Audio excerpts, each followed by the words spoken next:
Hello, hello, hello. This is Gresh from the I Am CEO podcast. I have a very special guest back on the show today. I have Alexandria Drzazgowski. Alexandria, it's great to have you on the show. Hi, thank you so much for having me back. It was so fun last time, so I'm excited to be here again. Yes, absolutely excited as well. And I'm looking forward to like talking about all the awesome things you've been working on. But of course, before we jumped into that, I wanted to read a little bit more about Alexandria so you can hear about some of those awesome things. And Alexandria is the food blogger behind The Foreign Fork, a project where she is cooking a meal from every country in the world. After backpacking to 15 countries in Europe and taking cooking classes in each one, Alexandria decided to take her project of cooking around the world home with her. She started her blog in 2018 and to date has cooked over 400 recipes from over 95 countries. The Foreign Fork has been featured in BuzzFeed, the Detroit News, and Elite Daily, and is the recipient of the Severe Blog Award for Most Groundbreaking Voice. Most importantly, Alexandria is proud to have helped over 5 million readers across the world put some culture in their kitchen. Alexandria, are you ready to speak to the IMCO community? I definitely am. Perfect, perfect, perfect. Hopefully, I didn't butcher that blog award too bad. I think I practiced it so many times, but I feel like it just didn't flow out the way that I wanted it to. Oh, you did great. You did Yeah, great. okay, perfect, perfect, perfect. Well, what I wanted to do to kind of kick everything off was rewind the clock, hear a little bit more on what you've been working on, what you've been doing since we last spoke, and a little bit more of your CEO story. Yes. So, just a little recap. I have a food blog called The Foreign Fork, where I'm cooking a meal from every country in the world. So, I have been cooking through all of the countries since we last spoke in 2022. I've still continued on that journey. I believe last time we spoke, I was also doing recipe development for food bloggers and other brands as well. I still do that too, although I have tried to take more of a focus on building the content side of my business. So while I still do those things, this year my focus has been even more so on building my website, building my social medias, and things like that. But yeah, it's been a great journey so far, and since we last talked. Nice. I absolutely love that. And just especially hearing your journey. If you, of course, want to check out the previous podcast, it's episode number 1451 of the podcast, and Alexandria is doing so many phenomenal things. And I think what I really loved is I always say like it's really cool to hear, what you do. And of course, that's, very important, but it's even more important to hear the why that you do. So I love kind of hearing your story about like what led you to kind of do all those awesome things and how you've been kind of progressing from there. Thank you. Yes, the why is definitely a huge part for every business, but I feel like for mine, it is so integrated into the content that I'm posting every single day. I just loved traveling and learning about different people and different cultures around the world, and feeling connected to people through food. And so, wanting to bring that home with me and wanting to bring that into the homes of other people, it is such an integral part of my business's mission to cook foods from around the world and share their stories and make sure that those stories are touching other people in the same way that they touched me back in 2018 when I started the blog too. So I'm glad that the why was prevalent to you because it's definitely a big part of the business. Yeah, absolutely. And I just love like even like going through the site and everything and seeing, of course, that you can pop in, I think, in your ingredients if you have specific ingredients, but you can also drill down and see like the backstory behind, the things that you're cooking and the things that can be created. And I think, like you said, I think even in an interview that as much as it's great to hear about the things that are created, how to create them, it's probably even more important to hear the things on the back end and the stories behind that too. Yes, definitely. It is. It's very fun for me to be researching the back end of all of the recipes as well. That is something that I've actually, for a lot of bloggers that are posting food from just in general, just posting food on their websites. That is not something that they dig into very much, is the history behind the food. And so when you talk to some SEO experts or things like that, about the content on my website, one section that they say, like, is this really necessary, the history of the food? And I'm like, for most people, it's not. But for my site, it is very necessary to have that history of the food on there because it's the whole point about why I'm doing that. And I feel very passionately about that, that the history of food is a really integral part of enjoying it. So. Yeah, absolutely. And I mean, do you find from a lot of readers and people that visit your site that, I don't know if you have that exact same experience, but you almost feel like, especially around, I imagine around COVID time and when people weren't able to travel, just to get that little taste, I guess, for lack of a better term and pun intended, of, the culture, the history of things that happen in different parts of the world was something that kind of brought that to your kitchen or to wherever you end up eating it from. Yes, definitely. For COVID, it was that was when I coined my tagline, put some culture in your kitchen, because Mm, that was something that I'd always loved to do, was to travel and learn about other cultures and other places. And during COVID, that was not possible. So using the blog as a way to bring the world to me when I couldn't go to the world, bring the world to my readers when they couldn't go out into the world, was something that was really exciting. And because of that, I actually, in addition to the website, since we've last talked, I also published a cookbook called Culture for Your Kitchen.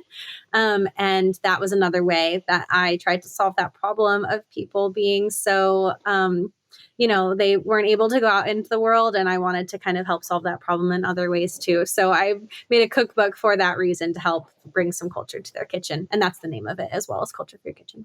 nice. I absolutely love that. And yeah, I was gonna actually ask you about that because I was watching or looking at your Instagram and just hearing your story and your journey and how that kind of came to fruition in this cookbook and another way that you're able to kind of connect and serve your clients is absolutely awesome. Thank you so much. It was a lot of fun, a lot of work to make that cookbook, but it was a lot of fun as well. Yeah, how long did it take you, I guess, from like, I guess, inception of the idea to actually getting that published? Well, I actually did it a lot quicker than most people do it. Okay, I self-published the cookbook, and I nice. went on a blogging retreat with some fellow bloggers, where we just all we do it every year. We rent out a cabin in Utah, and we just go and hang out in our pajamas for 4 days, and kind of talk about the things that are working for us. And so last year in September, end of September, it was the end of September. We Mhm. went on this retreat, and this blogger was telling us how she had self-published a cookbook and how it was a really good um, income source for her, and also just Mhm. another offering for people. If people are not technology literate, then Yeah. they sometimes like to have a cookbook instead. And that was something I never really thought about doing. So she kind of walked us through her process at the end of September of how she made her cookbook. And it inspired me so much that I came home, and in a month I had tested, photographed, and written 30 recipes from around the world. I Sure. wanted to get it out by Christmas. I wanted to have it on Right. sale by the middle of November, just because I thought that was a great time to launch a product. And so, in between basically the beginning of October and the beginning of November, I made the cookbook, designed it, tested all the recipes in it, worked with 30 different food professionals from countries around the world to make sure that all of the recipes I were putting in the book were approved by them, that they were great representations of their country. So I really hustled that one out, but I did get it on sale by the middle of November so that people could buy it as Christmas gifts, and it worked out well. That's awesome. Yeah, nice little stocking stuffer for everybody to be able to kind of Yeah. enjoy that. And I can imagine just, I think so many times they say the secret to the overnight success is it takes 10 or 15 years or something along those lines. But I imagine probably you having your blog and having, I imagine the cookbook wasn't your first piece of content because you've done being able to do so much. So I'm sure that probably helped out with you in kind of, I guess, streamlining that process as well, too. Yes, definitely. It was helpful that that was not the first time I've developed a recipe. It was not the first Right. time I've photographed or written, and it certainly wasn't the first time I had talked to an audience that was interested in global food. Right, I had spent Mhm. years building my social medias and building my readership on my website, so I knew that there were people that were interested in my content that would be interested in a cookbook as well. So that definitely made the process a lot faster because I had practice in all of those things already. Yeah, that makes so much sense. So, I know we touched a little bit upon like the different ways that you serve your clients and you work with them. Is there anything additional that you want to kind of touch on, or maybe even something that you might be working on that you're doing to kind of help support the clients that you work with? Yes. So, just as a recap, my business kind of has two halves to it. The one half of it is that I put content on my website, and that is for people that are just browsing on the internet that are looking for a recipe. My recipe could come up on Google or on Pinterest. They can pull it up and then cook based off of that recipe. That is free to anyone that wants to use it. The way that I make money off of that is by display ads. So I work with an ad agency that puts ads on my website. And every time I get a reader that scrolls by an ad, I get paid for that reader. So that is one, it's not a client because they don't pay, but that's Yeah. quote unquote some of the people that I'm helping on that side. And then the other side is that I do recipe development, food photography, and videography for other brands and sometimes other bloggers, although I haven't done that much this year. I've been trying to focus more on my website and then working with brands as well. So for brands, I will do sponsorships and make content for them to put on my social media to promote their products. Or if they want me to do recipe development and food photography for them, I will as well for them to put on their website. So that has more or less stayed the same, although I do have a project that's launching. By the time this podcast comes out, it will have already launched. Nice. And I'm actually starting a sister site or another website for the Foreign Fork. And it is going to be called the Domestic Spoon, Nice. basically the opposite of the Foreign Fork. Yes. So I adore cooking recipes from around the world, but I also cook a lot of things in my kitchen just for fun that have never had a place on the Foreign Fork because the Foreign Fork is only global foods from around the world. And sometimes I'll just make cupcakes or, something a little bit more homegrown that never finds its way onto the Foreign Fork. And so I've started also the Domestic Spoon, which will be a second blog that will be for all recipes that are not touched by like the global topic, just Mhm. some fun appetizers or snacks or desserts that are made in American kitchens. Those will be on the Domestic Spoon. Nice. I absolutely love that and excited about getting that launched and what that's going to look like and all the awesome things Thank you've been you. doing there. I'm ready. I guess the third site's going to be something with a knife. I'm not sure what word's going to word that, but it's probably going to be nothing knife related, right? I feel like that's going to be then chopsticks and all those things, but I think Oh it's my going to gosh, be give me another 5 years. exactly, exactly. But I love the concept again, just hearing your story and your journey and just how everything's, gone. Everything's been in alignment, it sounds like, and everything you've been doing. And it doesn't feel like you've been stretching or going outside of your lane or running a different race in order to kind of create these things. So I love how you've been able to kind of serve clients in so many different ways and how that's been, sounds like very true to you. Thank you very much. Yeah, it's been a great journey. And yes, it's fun to stick in the lane of food blogging and specifically this lane of foreign foods. That has been such a good journey. But I'm also excited to kind of like widen the road just a little bit and have Hmm. another niche to focus on. Make sure that they're each their own like beautiful companies that are underneath just me and my expertise and my experiences so far. So. Absolutely. So, what would you consider? You might have already touched on this. Your secret sauce. It could be for yourself, your brands, or a combination of both. But what do you feel kind of sets you apart and makes you unique? So, as a food blogger, specifically a food blogger that's cooking food from around the world, I did talk last time about how I think most of my secret sauce comes from the care and attention that goes into making sure I'm representing countries accurately, because that is something that is hugely important for my niche and for my business. I would say that that is one half of my secret sauce, and that's what we talked about on the last podcast. But I think the other part that is really kind of been vital to my success is just the fact that I have a lot of grit and a lot of perseverance. And I'm sure any CEO that's listening to this will identify with that because that is so important when you are thinking about starting a company or you're in, the hard parts of running a company. Having grit is really, really important to keep yourself pushing. And there are a lot of people that I have seen come in and out of the food space that were so talented. They had better photography than me. They had better videography than me. They had recipes that looked incredible. And they had opportunities to be so successful. But they didn't quite have the same follow through. And in the end, the follow through is always what keeps someone being successful. Some of the things about blogging did not come naturally to me whatsoever. Photography is not my strong suit. There were things that I really had to learn. And so it wasn't necessarily talent, I think, that got me where I was. It was the desire to learn and grow and be better and keep pushing day after day after day for going on 5 to 6 years now. That has allowed my business to kind of grow to where it's gotten to be today.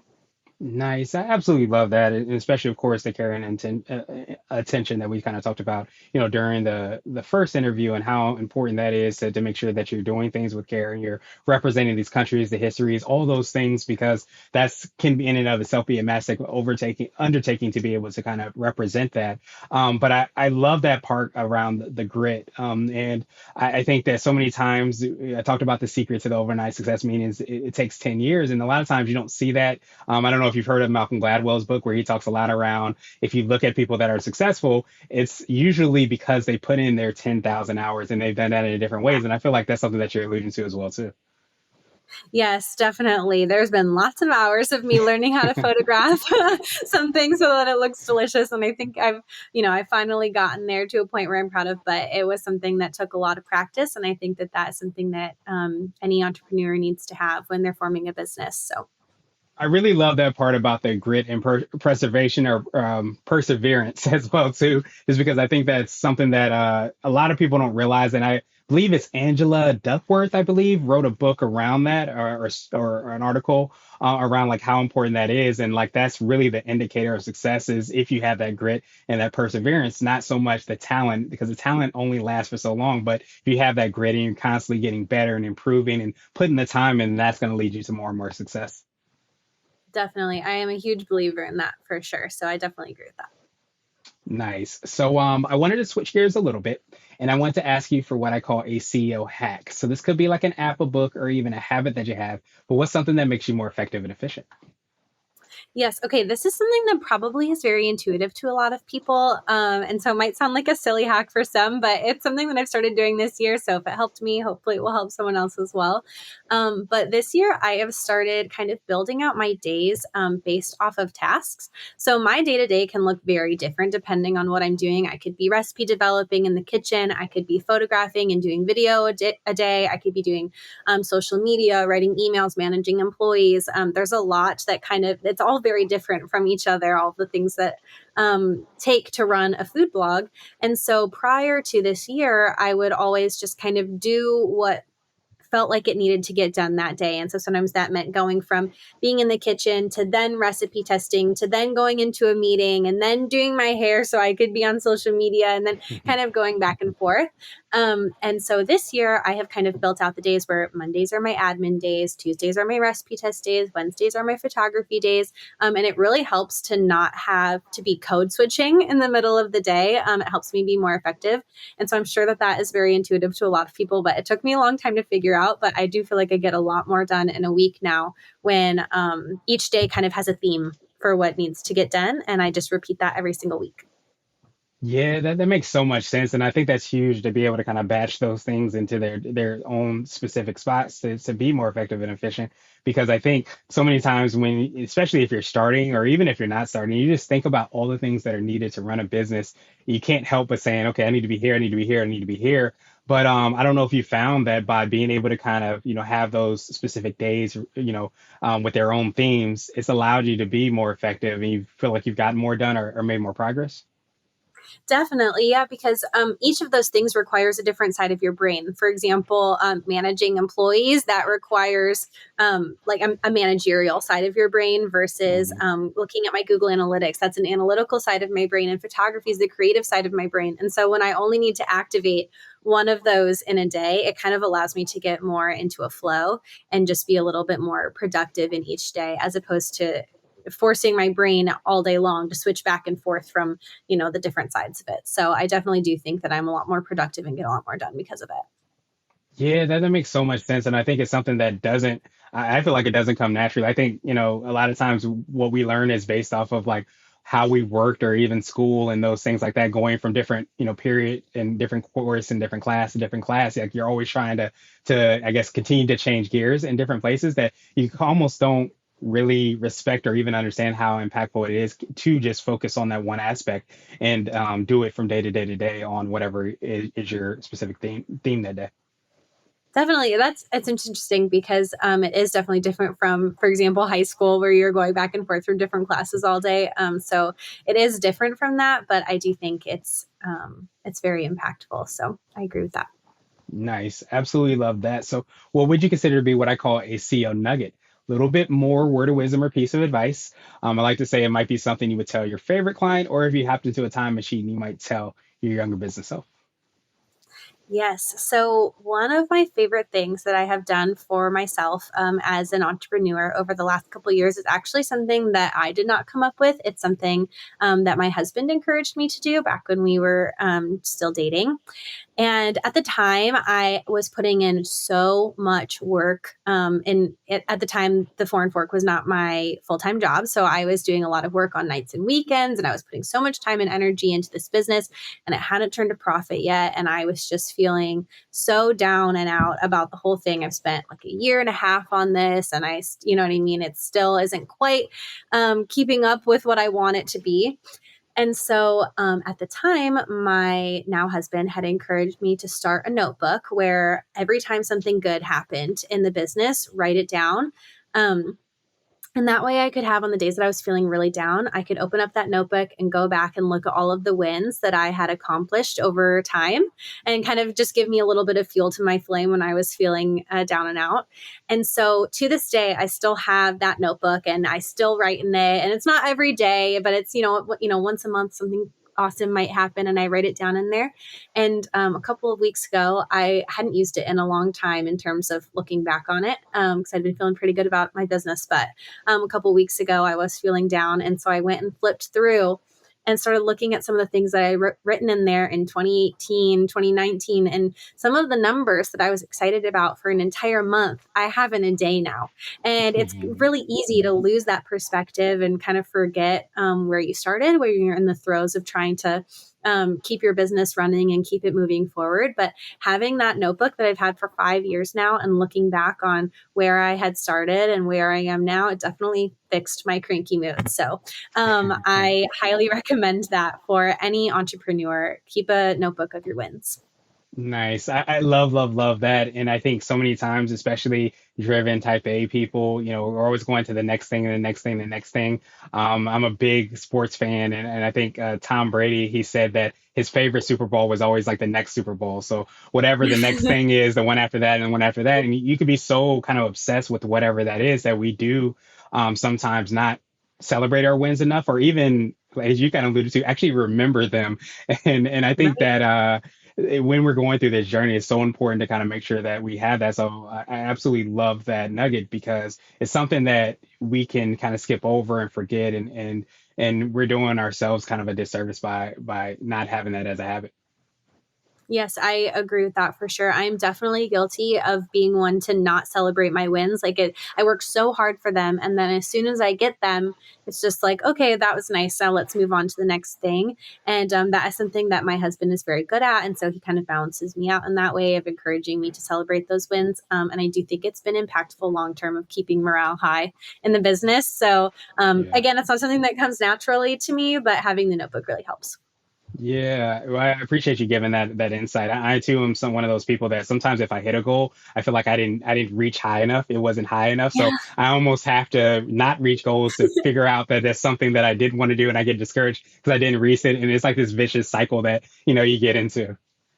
totally. Yes, that's I relate to that a lot. Yeah, yeah, absolutely. But now that's the key to make sure that you have a notebook and have all those things in there. So now I wanted to ask you my absolute favorite question, which is the definition of what it means to be a CEO. Our goal is to have different quote unquote CEOs on the show. So, Alexandria, what does being a CEO mean to you? Ooh, I think so. Being a CEO always means something different to me, but I think this year, being a CEO to me has meant kind of being a visionary and looking ahead into the future. There are a lot of arms of my business, and as my business has continued to grow, it's sprouted more arms. There's more things that there's more directions that my business could go, or there's more things that need to get handled. And so, being a CEO this year meant for me hiring people to manage those day to day things. And then using my perspective and my experience and my strengths to figure out where I want the business to go, look into the future, decide what I want the foreign fork to focus on, decide maybe that I want the domestic spoon as well, those kinds of things, just so that you can keep your business pushing forward in the right direction. So for me this year, it's been being a visionary and being the one to kind of lead the pack. Yeah, that makes so much sense. And I think that and what I love about even I think the last time that we spoke as well too, it could mean different things at different times of the year or different years or different parts of your journey. But I think by getting that opportunity to really kind of lean into your vision, you get to kind of chart that path on where the company's going to go, or if, like you said, the lane's going to expand and there's going to be more offerings that you're going to be able to kind of support and really create more opportunities. And I think that without being a visionary or getting that opportunity to do that, sometimes we get so stuck in the day to day that it kind of blocks us from being able to kind of steer the ship and continue to kind of move in the direction we want to go. Yes, definitely. And I never realized when I started the blog, I never realized how much I enjoyed the aspect of growing a business and managing people. I thought I started a blog because I liked cooking and I liked learning about the world. And that's totally still true. I love doing that. But as the business has grown, I've realized that I also love looking at analytics and figuring out using that data to figure out where I can move forward with the business and keep it growing. And that's something I didn't know that I liked until I had to start doing it. And that is something that I'm leaning into a lot. I still love the cooking. I still do the photography, all of that stuff. But leaning into like the growth path is something that I've been enjoying this year. Yeah, and I love that you use that word growth because I always say like a lot of times when we spend so much time and energy and resources on growing the business, we sometimes forget that we often kind of grow ourselves as well too. And sometimes that's just awareness around things that we weren't even aware that we would like or that we kind of were attracted to. But it sounds like you've had that experience where as you've been able to grow, you've got more exposure to different things and you found things that excite you just as much or maybe even more than some of the things you've been doing, which you already love. Definitely. Yes. Awesome, awesome, awesome. Well, Alexandria, I truly appreciate that definition. Of course, I appreciate your time even more. So, what I want to do now is pass you the mic, so to speak, just to see if there's anything additional that you can let our readers and listeners know, and of course, how best they can get a hold of you, get a copy of your book, and find out about all the awesome things that you're working on. Yes, of course. Thank you so much for having me. If anybody listening wants to learn more about cooking food from around the world, you can go to foreignfork.com. That's foreign, like a foreign country, fork, like eat with fork. Foreignfork.com is where all of my recipes are hosted. You can also find a link to my cookbook there. And I'm on social media at the Foreign Fork on Instagram, TikTok, Pinterest, Facebook, YouTube, all of that. And again, by the time this podcast launched, I will also have the domesticspoon.com, and that will be just everyday desserts and dinners for you to make. So feel free to check that one out too. Nice, nice, nice. Super exciting. Super excited about all the awesome things you're working on. And the next time and the time after that and the time after that, we get to have you back on the show to figure out all the awesome things that you're coming out with and you've been able to accomplish and get in your book as well too. So thank you so Thank much, you. Alexandria, and all the awesome things you're doing, your time today. And I hope you have a phenomenal rest of the day. Thank you so much for having me. It was so much fun and I really appreciate it. And I hope you have a great day too.